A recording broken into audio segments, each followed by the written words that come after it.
were always supposed to be a supporting character, someone that lifts their wife up, listens to their conversations, has feedback.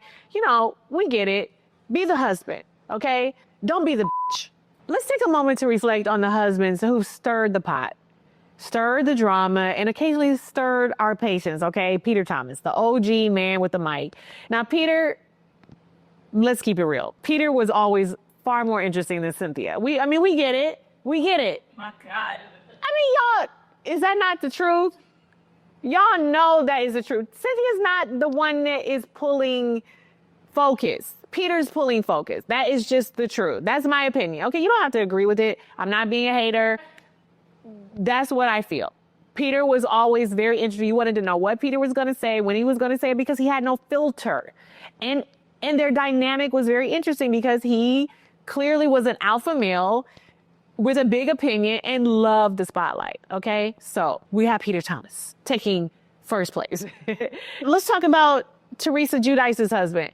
Well, he actually kind of acted like he didn't want the spotlight, right?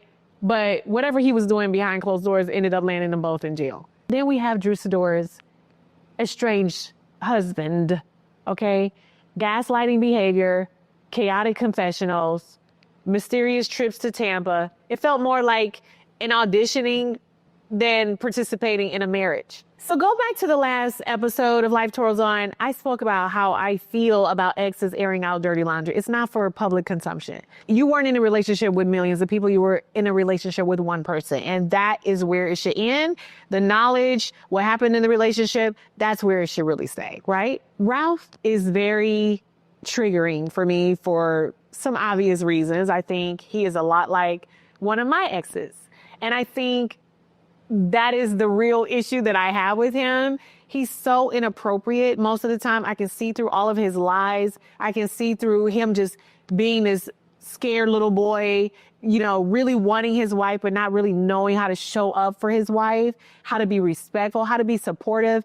But this last stunt of him crashing out on Twitter or wherever the hell he posted all of those receipts, it's like, dude, you lost, okay? You're a loser.